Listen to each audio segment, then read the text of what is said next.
ultimately, we wanted to find out from our awareness campaigns that we did to educate people about the program all the way through towards the last time we collected and finished doing the composting. What did people think was compostable? What education works, what education doesn't, and also what's some of the rich insights that we got from the participants themselves, because they all voluntarily filled out a bunch of survey data through our partner, Athens Clark County Solid Waste Department, and their survey data basically gave us a lot of soft information about why people would compost and how to pay for it. And that's what I want to really tease out. So in this study, was it 80 homes, 80 households? It was 400. So much bigger. Okay, a little bit bigger, but still small on the scale of a pilot, for sure.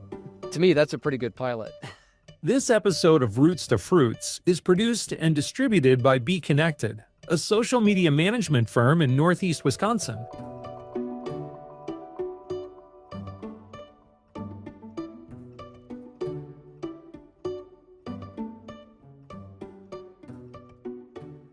Welcome back to the Roots to Fruits podcast. I am your host, Kelly Williams. In my book, Tiny Hands, the Soft Power Model, I lay out a simple truth that all living systems thrive on hydration, resonance, and coherence. Hydration gives us flow. Resonance allows us to connect. And coherence is what makes change possible and what makes it stick. That's the through line that runs underneath every conversation on this show. If you've been with us, you know we've explored how this plays out in people, in teams, in materials, and in organizations. Today, we're looking at how it shows up in community. One of the most powerful examples came from a Walmart Foundation-funded study in Athens, Georgia, where roughly 80 households tested what it meant to bring composting into daily life. What happened wasn't just about organics recycling. It was about the shift inside families, the conversations around dinner tables, and children who carried that truth into their schools. That's what we're diving into today with Dr. Evan White from the University of Georgia's New Materials Institute. Evan was part of that study, and now he's seeing into how the seeds planted years ago are still rippling outward. Not from policy mandates or corporate checklists, but from the unfiltered voices of kids who know what alignment feels like and aren't afraid to demand it. Evan, welcome back. Hey, Kelly, thanks for that introduction. And you kind of hit the nail on the head in terms of starting the education at the dinner table. And that's part of the reason why we and the Walmart Foundation was interested in doing curbside compost collection, because that's where the big gap is. So appreciate it. So tell us a little bit about your version of how we met and how it led to this study, because I think that's an interesting story in itself, that two people connected on the coherent energy around how do we do this differently? How do we do it better? And it kind of led to some really neat things. Yeah. So first, let me give a little preface about who I am and what I do. My name is Evan White. I am a research scientist at the New Materials Institute at the University of Georgia. And since 2017 or so, we've been studying all things compostable in terms of materials, with a focus on multi-layer packaging and tough-to-recycle materials when it comes to single-use packaging. And it was back then, before the pandemic, when we first took this initiative with funding from the Walmart Foundation to first see if compostable packaging could be designed that has high performance metrics, that has the shelf life, and works in a normal cost structure for these materials. They are higher performing than the incumbents, but could it be made, and could we commercialize it or incentivize other companies to commercialize it? So we embarked on this journey with the whole vertical supply chain, from raw material suppliers to converters and research institution like ourselves. We're all involved in developing these materials, and we were the analytical arm and kind of the design instigators for figuring out what packaging formats gave rise to low temperature compostable packaging. So this, yes, we wanted to degrade in high temperatures like in industrial composting, which we'll get into, but we also want it to work in backyard home compost. And I remember too, when we were first talking about it, I was just kind of airing my frustration being relatively new to this side of packaging, and hearing the complaints or the concerns from those who make packaging for food brands, etc., that they get it, they know that it needs to be compostable, but it's such a time-consuming effort to demonstrate. And we were saying, and you were sharing with me some of the investments the New Materials Institute had made, and we kind of sketched out on the phone, like, what would a program look like that we can study these things at the same time in the same environment, the same compost, and really understand. So we kind of wrote it up as like a joint white paper of what we felt we need. And I remember that just happened to be in your hands at the right time near Christmas, I think, that year, when It Walmart was. Foundation was looking to invest in something, and we were there. Yeah, it was like a few days before Christmas, and we had a December 31st deadline to get in the grant, the proposal. And ultimately, it took some phone calls and figuring out who could be our partners and if we had enough people involved. And Kelly was definitely one of the key players, and basically rounding up the right members on the industry side, having the right connections and understanding the engineering needs for the packaging. So he played a big part in helping bring that project to fruition and garnering that support from the industry partners. So we got all kinds of films shipped from all over the country and raw materials, and we were able to tinker and start playing in the lab with some designs based off of what we're able to get our hands on. And that one single moment of coherent energy trying to solve something important for society continued on. And you continued to get funding opportunities to continue to explore and push the envelope, starting with industrial, right? And if I recall, you went all the way up into the lower temperatures, which is home. And then tell us how that kind of led into this study itself that got funded, and maybe just talk a little bit more about that study. Yeah. So that study is still it's completed, but we're in the review process. So we'll be publishing that. I keep on saying we'll be publishing that eventually, but it's coming out. And ultimately, we wanted to organize the study kind of like rounds of testing, as you would do in an academic setting, like organic chemistry. And you kind of weed out the losers and figure out what the more successful structures are in terms of the fastest to degrade, but also balanced with ability to be produced. So we looked at some common polymers that are known to be degraders in industrial compost. We used conventional adhesives at the time, and laminated these structures, or had our partners laminate some of the structures for us. And we basically tested all these materials in these instruments called respirometers. They're basically stripped down gas analyzers that study respiration of organisms that are on the microbe level. It's a systems biology experiment, and ultimately we're just looking at the end product of biodegradation and the biological assimilation of the actual carbon sources that come from the packaging, and the end product is CO2 and water. So we measure the CO2 that comes from the packaging itself, and we can infer rates of degradation and figure out what works and what doesn't from these large rounds of testing. So it's fair to say, for those who aren't familiar with it, these are like little units, and a whole bunch of them, where you're studying microorganisms digesting these materials as part of a food source and how they create compost. And by doing that, we're able to validate it is breaking down, they are being consumed, how long does it take? And so we're able to really characterize, but knowing that compost is a dynamic living system, anytime you grab it, it's a state of a system that's always changing, right? So this was our first time to really study materials with keeping that constant, right? Which Yeah, I don't know if it had ever been done before, but we felt there was a need to finally do that. So we did do the first order from our partners in Slovenia who built our respirometers. They didn't have units large enough for what we asked to accomplish that need to test all the test materials against the same compost. So we asked them to build a much larger system, the biggest one that could fit through our door, which is a 60-chamber system, with including all the analytical equipment that goes with each chamber. And that allowed us to screen, I believe it was like 36 samples simultaneously against each other, with the help of a couple of other systems. And that really increased the throughput, and we were able to screen the samples against the inoculum in that one time point, that transient time point, like Kelly was talking about.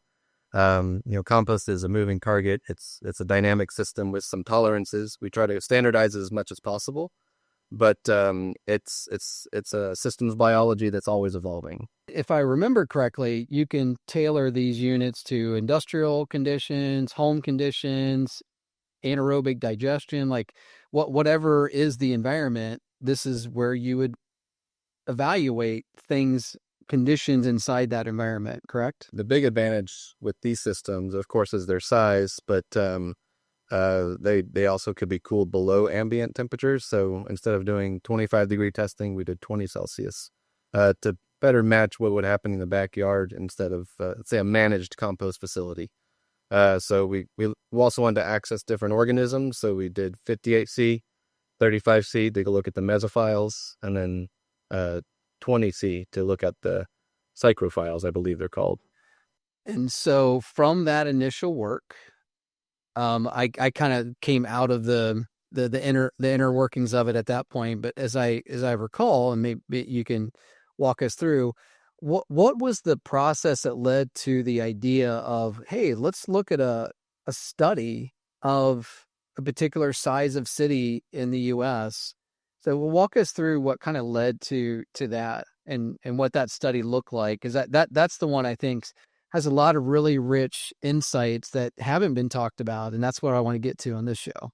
So that was kind of the route, like the proving, can you make it? And then the elephant in the room is, okay, now what do you do with it? We first had to figure out, okay, well, where does most of this packaging wind up? Where's most of the food waste related to this type of packaging? And it's somewhere north of 50% of all the food waste happens actually at the home, in your own refrigerator, in your own pantry. 35, 40%, something like that, depending on where you are in the country, is industrial waste. It's like happens in the back of grocery stores or before it leaves the farm.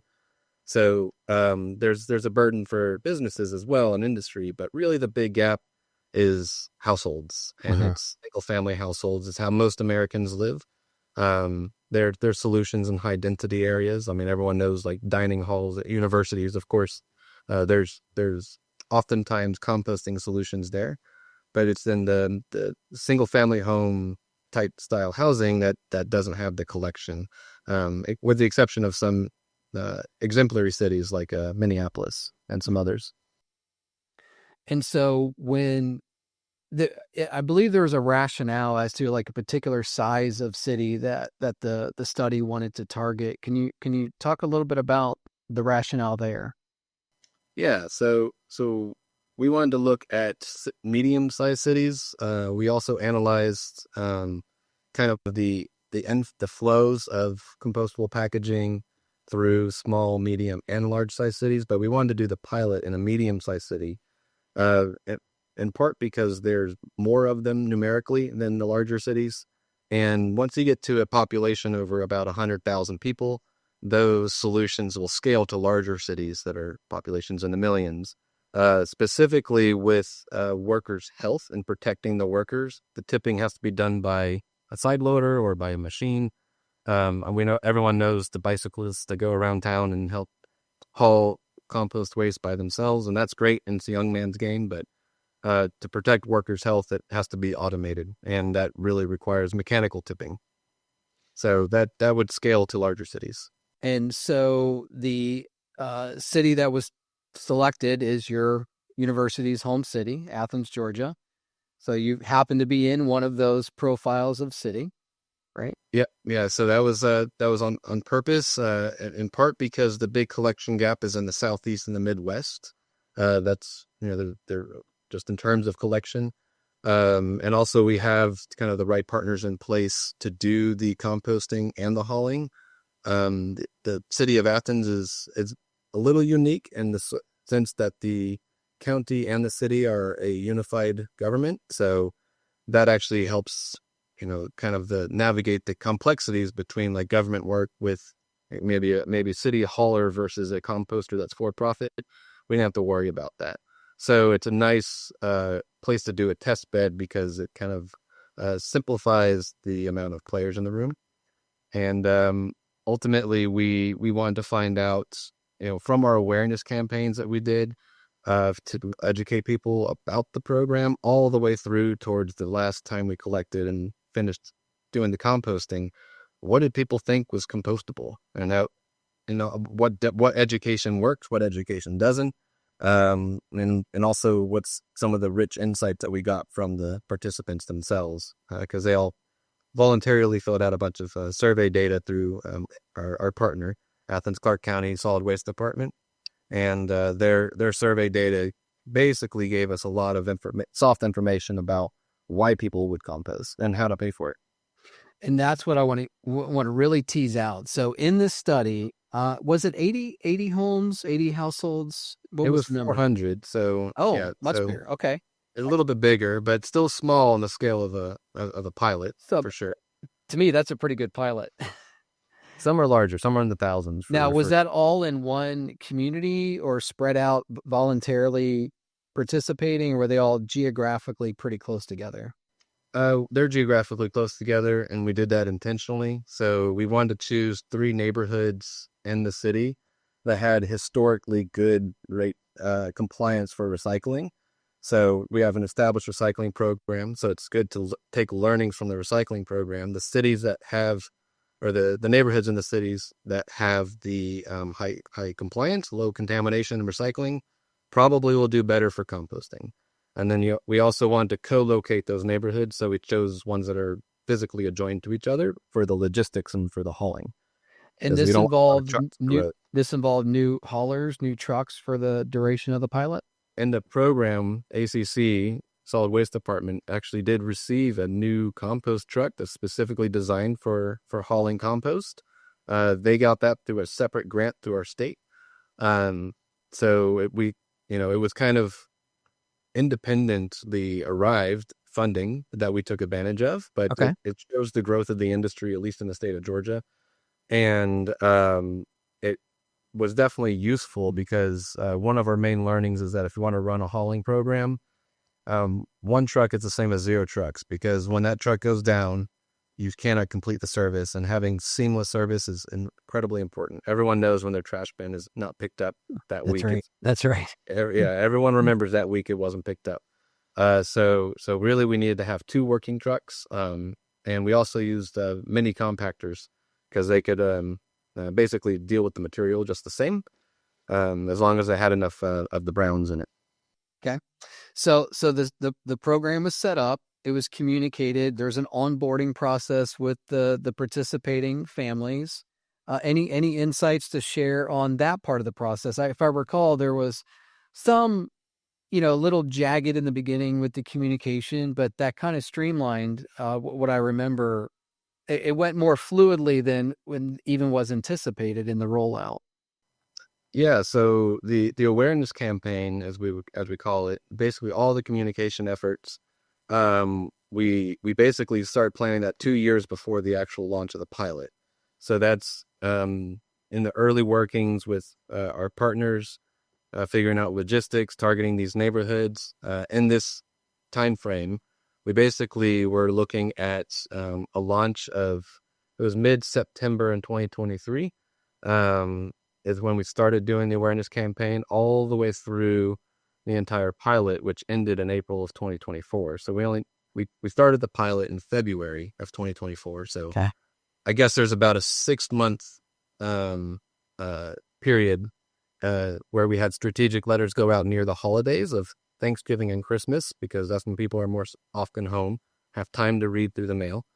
And we also used very harmonized pictures and color schemes and fonts, and everything was basically the same from a graphical standpoint, so that we had the repetition of seeing the campaign material either through direct mailers, actual physical copies, or some people preferred to have just be emailed as well.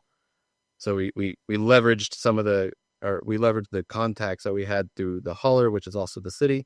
So they knew everyone's address, and they could provide the those direct mailer communications and also direct emails. So you get a little bit of a head start in the awareness campaign.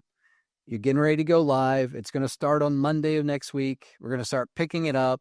Walk us through that initial experience with what went well, what didn't, what did you learn from it, and how did you correct, how did you do that on the fly to continually improve the pilot? Yeah, so about 2 weeks before the pilot started, we were about 80 or 90% full. We still didn't have our full 400. So I was reached out to by the local radio station that's run by the school, and WUGA, and I was interviewed on that radio station 2 weeks before the pilot, so that both Saturdays before the pilot, there was more awareness about that happening. Whether or not that filled us up to 400 or not, that might have been related. But ultimately, within those 2 weeks, we were able to get our full 400 participants, which was about 22% of all the homes, somewhere around there. Interesting. And so was the collection part once a week, twice a week? What was It was once weekly. Once weekly. Same day for all 400? So yeah, we had the north side of the dividing line, which was the main highway going through the neighborhoods. We did on a Thursday, and then it was on a Tuesday for the south of the line. So we had 2 different days so that we could use, they still have to pick up garbage and recycling. So they had to navigate that on 2 days. So it went to a location to go to the next step. Maybe walk us through quickly like what that is. And then I want to go back because I know there's some things that were learned early on about what not to put in it, what to put in it. So I want to make sure we get to that as well. Yeah. So after it's collected by the hauler, they could use one truck to do, a day of worth of collection for 200 homes pretty much. And they would dump that off to be sorted, either manually, actually by hand, by the worker who's also running the backhoe there, or the rear end loader there, and or through a fork screen. So pretty simple filtration. But what was interesting about, whatever they filtered out, all packaging was garbage to them at the end of the day when it came in to the facility. So it doesn't matter if it was styrofoam clamshell or a compostable clamshell. They really didn't want that packaging to go into their facility. So if they could easily screen something like that out, they would. But it was very low tech screening, is a good way to put it. Okay. And early on in the pilot, we got a lot of garbage. There was 19.11 U.S. tons collected through the whole 3-month pilot of composted items, but there was also something around 7.3 tons of garbage that was landfilled. So, there was a decent amount of contamination that came from the curbside collection, which was expected, but it's, that's roughly the ratio. And that changed though over the length of the study, where again the communication, the education, the knowledge of the homeowners. Did that change, or did they continue to, out of not knowing, put the wrong things in there? Yeah. So I can get you the right tonnages if we want to go back to that. At least in metric tons. But so the pilot diverted 17.3 metric tons of food scraps to composting. 6.65 metric tons of landfill material was also collected. Yeah. However, 3.88 tons of that was in the first 3 weeks of the pilot. So okay. So basically, half of it was in the early, the rough early onboarding part of it. Yeah. Yeah, more than half was of that. All that landfill material occurred in the first 2 weeks. So we had direct mailers and emails go back out during the pilot to help correct some of that behavior. We just kind of got to the point just saying no cardboard, just don't do it. Because there's some exceptions where cardboard's fine, like a pizza box that's soiled. But you give one exception, and all of a sudden, cereal boxes and cereal soda boxes, frozen they all food show up. boxes. There's just that's all polyethylene coated paper, Yep. right? So Yeah, you've got polyethylene coated paper with you, and there are like already nano and microplastics. yeah. So that represents a problematic area in general, which I think we're going to circle back to before we're finished. So so that was corrected for the most part in the beginning, and towards the end, what still lingered around as contamination? What was still there after the end of the pilot? Right. So yeah, the one kind of category that what people didn't really understand or it didn't really change their behavior was for junk mail. They thought if it was paper, it was compostable. Didn't matter if it had a plastic window on it or not, or adhesive backing. And some paper even has, polyesters blended into them for strength and for security reasons. All that stuff went into the compost bin, even magazines. But that there's this general understanding that most people think that if it's paper, it should be compostable, which was interesting. Yeah.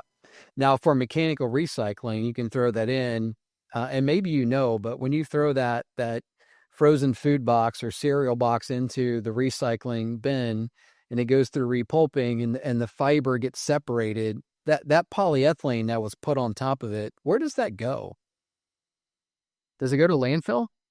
Well, if it's a post-consumer recycled content, it'll go into that new fiberboard. But if I go to the grocery store and buy a box of Cheerios, that box is polyethylene coated paperboard, right?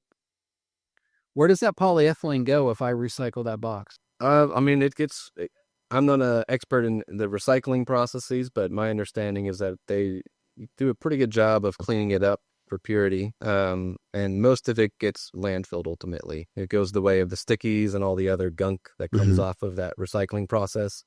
I think the fiber that they can get out of it is quite pure, in my understanding, greater than 99% purity. Mm-hmm. Yeah, because polyethylene hates water, so it should be easy to separate. So let's go back to the I guess the societal, the cultural learnings from that study. Share with me what you took away from it in terms of, what did those families experience? What did they learn? How did it change them? So we got a couple of responses from parents and just describing how their kids responded to it. And ultimately, the parents had no issues with teaching or allowing their children to participate in the composting project, and preschoolers really liked it. Elementary school children.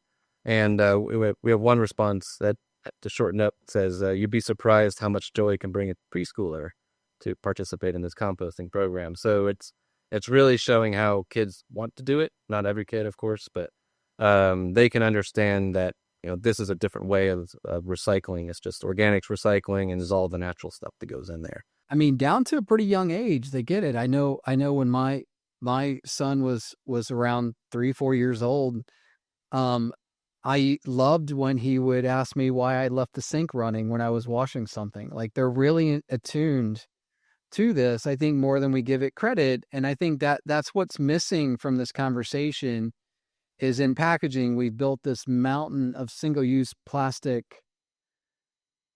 because 8 billion people are largely food dependent on a system they have no control over. So packaging is essential because you can't build a parachute falling out of an airplane, right? You can't be an overnight homesteader.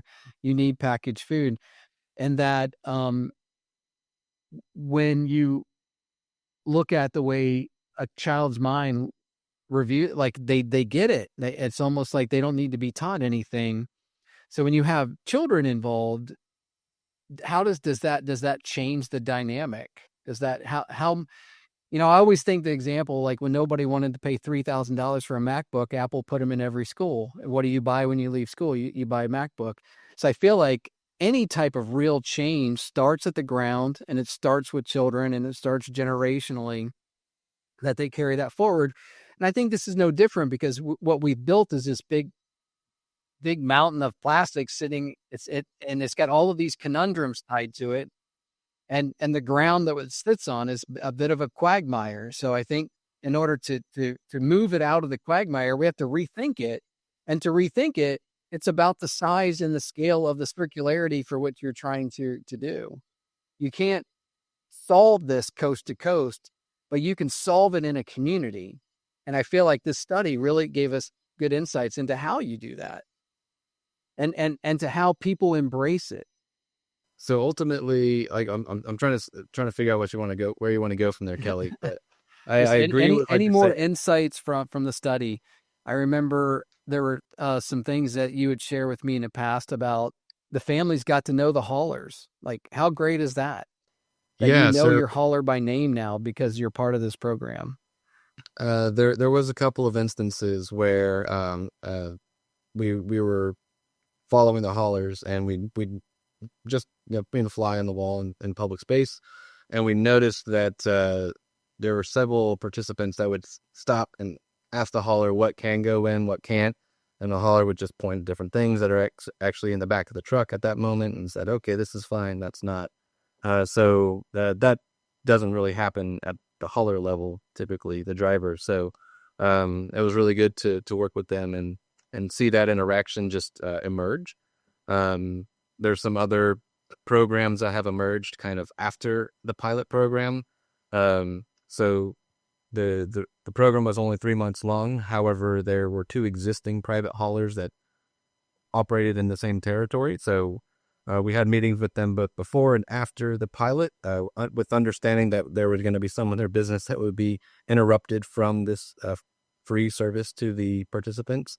Um, However, on the back end of that, we really wanted to emphasize to the participants that this is an existing service that you can use now. We're working up for a citywide program, but we're not ready yet. So we did a little bit of free advertising for them to help them rebuild their business, and basically they're still the existing private hauler while this composting program is built out. Um, we did present a lot of this information to the mayor and city council as well after the pilot. Both myself and Joe Dunlap, who at the time was working at ACC Solid Waste Department, he was the recycling director, and we shared some of these findings, these about how participants enjoyed the program. We had a over 90% positive uh, uh, overall feeling. I guess we give some of that kind of data. Satisfaction But rating or whatever. right, yeah, right. Positive feedback Mhm. for the pilot program, and we had enough positive support just from the participants that the commission approved out of the general fund a full-time position for somewhere around $70,000 for including benefits, and that's a permanent position that'll last for years until they decide to remove it permanently. If that's the case, we hope that doesn't happen. But ultimately, it's hard to generate those kind of permanent positions from general funds, and that's usually how cities fund it. It might be different. It's so fragmented across the state of Georgia, so it's going to be even more diverse and dynamic than that, and from a funding standpoint. And I hear that in other municipalities too, Evan, where, unfortunately, a lot of these municipalities are running on the same reduced budget and headcount during COVID. They never restaffed. So they might believe in programs like this, but they're pretty daunting to envision. So I always feel like looking at that small scale wins like this, it becomes easier and less intimidating to take on because there's some baseline thing to borrow. It makes me think of the Dayton Food Bank and what they're doing and building. It started out dealing with food shortages with the families in the county and solving that. And that just kept cascading and leading to more compost programs, growing food on site, now education sessions and training and teaching people. Like, it's become a community center that, because to me, in the packaging industry or in material science, we keep thinking of composting as like some end of life ultimate solution. Bullshit, Evan. It's where carbon starts. It's the renewal process starts there. Our ability to fix our failing human gut biome should be directed there. That's where we're going to start to fix it. So if we think about it differently, then you realize it is just an extension of community. And I'm seeing, I don't know if UGA has data on this, but man, it just seems like community programs are popping up all over. Here in Cincinnati, a new one just got announced in one of the wealthier parts of the city, the old money part of the city. They're starting a program, and I feel like it's picking up. The coherence signal of it is starting to pick up. What about schools? Like, how do schools start doing it differently too? Yeah, there's some, I can't speak to every school in Athens, Clarke County, but there's definitely awareness around composting and some smaller composting operations that happen at the schools. There's a garden at my son's school, so they're basically exploring and educating composting at that level. But when it comes to the city level and kind of the decisions as to whether or not to have a compost facility compared to just landfill and recycling, the Athens Clarke County facility, it has its the motivation is because the facility is profitable. I'm not sure how profitable, but it covers costs, and they publish their revenue streams on their website, so everyone can see it. It's a public service, but they sell out a compost that's a product for them every month from March through September, typically. It's hard to get compost from there, at least in large volumes, because there's demand in our surrounding area for the compost, for agriculture. I hear that from all of them. I don't think there's a composter out there that doesn't have a sales problem. Yeah, so the demand is larger than what they can produce, and really what they need is collection of that food scraps, because that kind of input provides all the other micronutrients that carbon heavy source like maybe wood chips and timber, doesn't provide the same nutrients as the food scraps. So they really need to have the right recipe, and that's why we really need to have programs like this to divert that large volume of food scraps to composting. Do you have a crystal ball on what you think the material science needs to be for packaging? Is it more cellulosics? Is it more biopolymers? Like what do you have a gut feel on what could be some big changes that makes it easier to implement downstream? The one thing I always come back to is this paradox between composting and recycling. So if you're recycling a product or designing a plastic packaging product to be recyclable, what the recyclers want is something that's monomaterial and massive. They want it that's clean as possible with no dyes. So you're talking one chemistry is ideal. When it comes to compostable materials, it's the opposite. So we want something that's very lightweight, very thin, and made out of many hundreds of compounds, the right recipe for the bacteria and for the fungus to eat. So there's no issue with it being complex and actually mixing together dissimilar chemistries like a polyester with a polysaccharide, maybe with a little bit of nitrogen, potassium, the NKs and Ps that the organisms want. You can afford materials that will degrade faster and still can be high performing. So I think that the opportunity for compostables is that they can be complex. They have to maintain their biodegradability.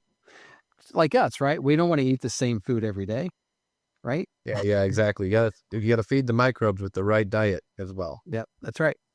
And I think that's the scary part, because it's like a big pile of dirt. Stuff goes on in it. We get it, but we can't see it, which is what always attracted me about the New Materials Institute's capabilities, because now you can actually study them in that way.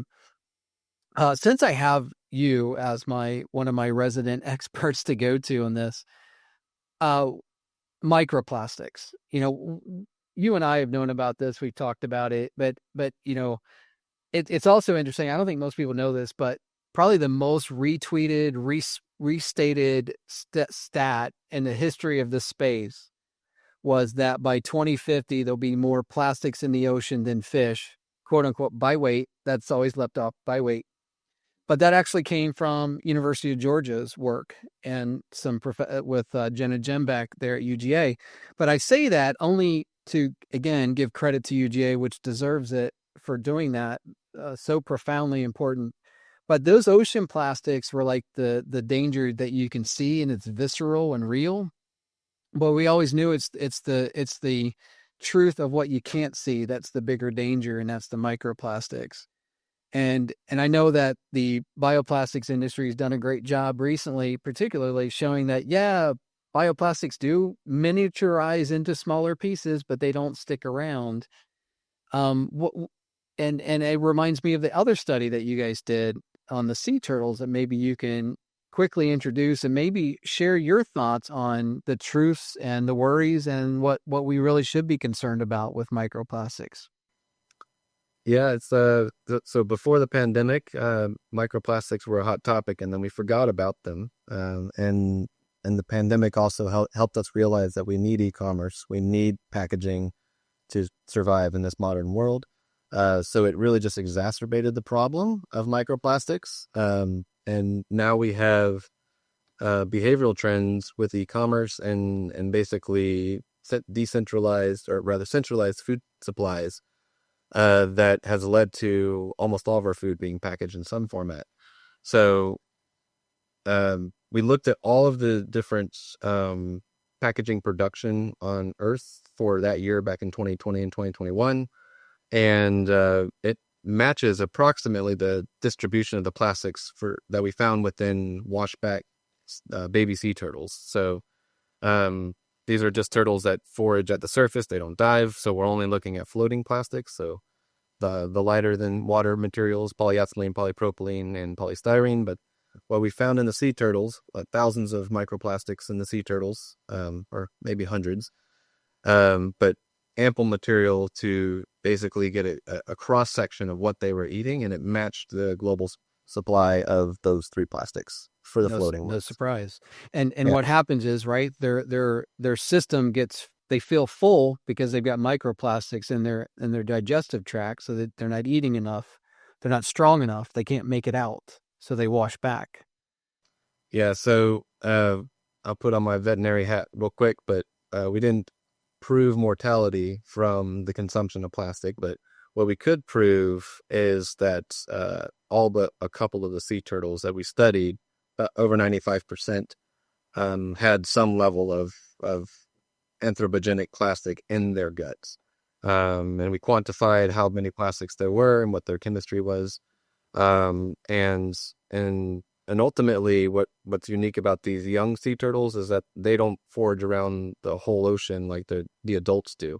They're localized to wherever you found them. So this is in Juno Beach, Florida, very wealthy place in Florida with a wealthy coastline, and it doesn't matter whether it's a remote ocean or right off the coast of one of the wealthier places in the United States, you're going to find microplastics in the ocean, and animals will concentrate them by eating them.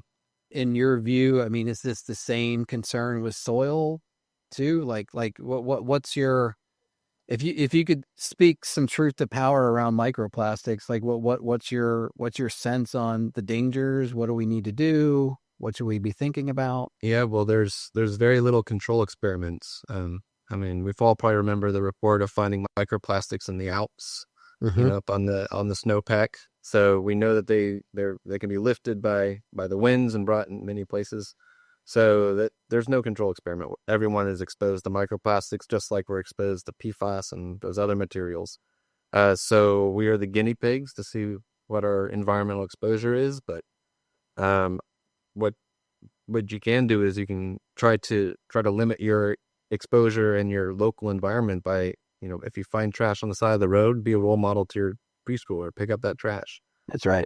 And that trash is going to form, countless microplastics if it just stays out in the environment. So there's some environmental stewardship that we can all transfer to our children.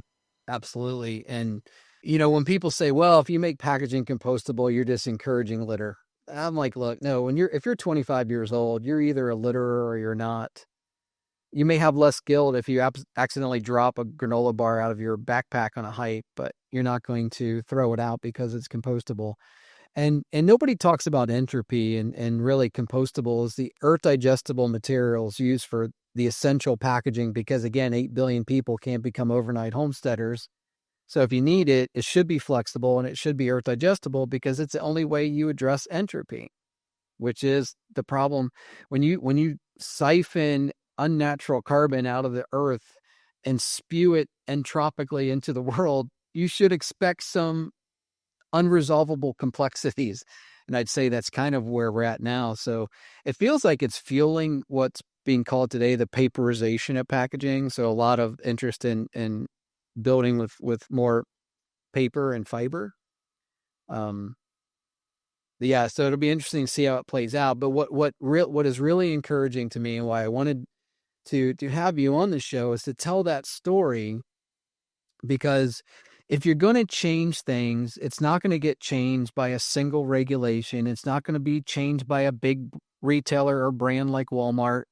It's going to happen the way everything happens, from a coherent, localized level, proving that it works, and then that adopts and scales across other geographic domains. So I feel like the study that you did, what Dayton Food Bank is doing there, I think these are all, and just the growth of community compost programs across the country are just examples of, yeah, you really can divert food waste. You mentioned how much food waste is in the cupboard. I don't think people realize that, because no retailer wants that shelf to be empty. The flawed ways we make packaging is creating a problem, because you overshoot every step of the process to the store shelf. So there's 30% waste in just overproduction and over packaging before it even gets there.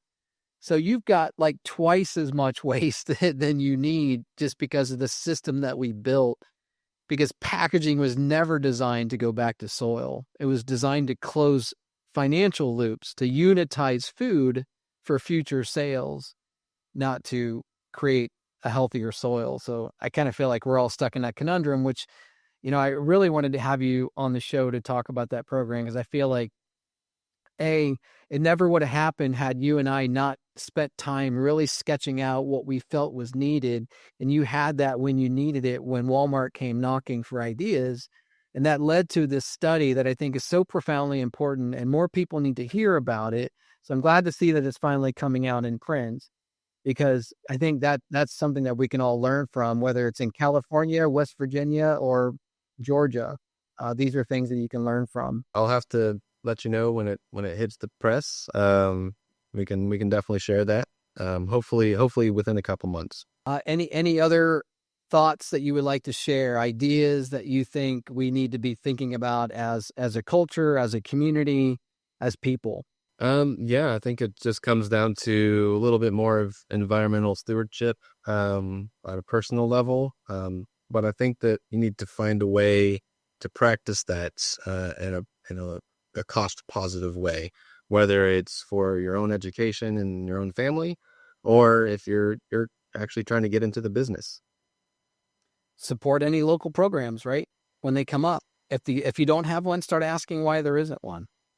Yeah, and it really does kind of start at the city level.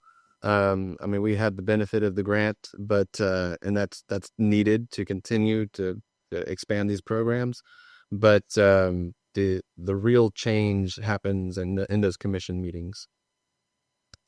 So that's where we need to start raising our voice. That's right. Yeah.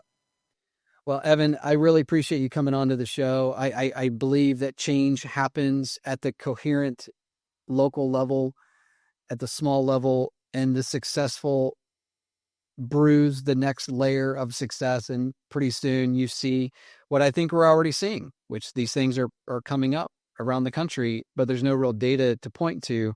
But it's out there. If you look, you'll see these programs starting up in all kinds of different places. And I think it's all positive. But if we can solve one thing right now, for me, it would be to stop putting fossilized hydrocarbons onto natural materials like cellulose. Stop taking natural materials and contaminating them with non-natural materials, so that we can have a chance of not having the contamination continue to persist. Yeah, I mean, I like to say very similar thing. Let's use the most robust recycling system that's been invented, and that's organic recycling. And the base molecule of that process is CO2. Sure, it is the greenhouse gas, but it's also the important monomer for the carbon cycle. Yeah, nature's preferred monomer, right? I remember you That's telling right. me that many years ago. It's Nature prefers CO2 as its monomer. Yeah, Correct. not ethylene or propylene. Well, this is what the plant's like, right? For photosynthesis, so we need to work in that toolbox. I love it. So maybe one day our sons will be the ones that take our baton, Evan, and carry it forward. But I do believe we're underestimating the influence and the power of their call to action. When schools start implementing programs because their small young children in the school system are asking for it is pretty powerful. So we need to give them a bigger voice, speak for them, because look, this is for them. And you know, you're and at the university level, I spent a lot of time talking to college kids, and I feel like there's so much energy to save the world, to change the world. And they're all looking for what that means to them. But what gives me hope is that this generation that's in college today and coming out of college have the best BS meter I've ever seen. And where you and I spent time in our careers before we're comfortable breaking groupthink, they do it like it's an appetizer before a meal. They're not afraid to break anybody's groupthink or shatter anyone's echo chamber. And I feel like that forthrightness and stubbornness for change is what we need. Just got to show them how to do it. There's opportunities in the niche. Absolutely. Well, Evan, thank you again. We like to end each show with what I believe is true. Bond soft and build strong, because that's where it starts. So thanks again, Evan. I really appreciate it. And until next time, this is Roots to Fruits. Thanks for tuning into Roots to Fruits. If this conversation resonated, subscribe wherever you get your podcasts and share it with someone who's ready to grow with us. Let's build something lasting together.